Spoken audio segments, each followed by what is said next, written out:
Magbebenta na rin ng 29 pesos kada kilo ng bigas sa mga kadiwa site sa Piling Probinsya. Sa tulong yan ng National Irrigation Administration. Nasa frontline ng balitang yan si JC Cosico.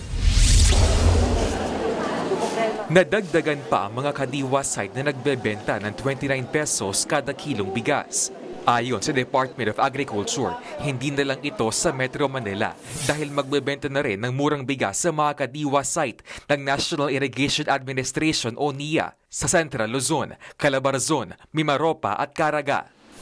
Tig 10 kilong bigas ang pwedeng bilhin ng bawat customer. Pero prioridad pa rin daw ang mga nasa vulnerable sector, gaya ng mga senior citizen, PWD at miyembro ng 4Ps. Kung NFA stocks ang binebenta sa mga kadiwa store ng DA, iba naman daw sa NIA.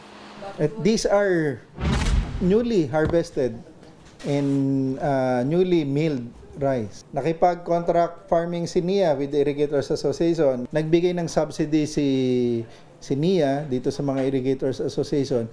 That's why pwedeng ibenta at 29 pesos. Layon din ng programa na mapabagal ang inflation na naitala sa 4.4% noong Hulyo. Palalawigin din ng DA ang P29 program sa iba pang bahagi ng bansa ngayong Agosto. Pati na rin ang Rice for All program na nagbebenta naman ng 45 pesos per kilong bigas sa publiko.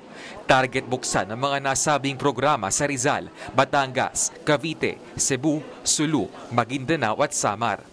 Pagdating naman sa presyo ng bigas sa merkado, nakikitang bababa rin ito dahil sa pagdating ng mga imported rice sa bansa.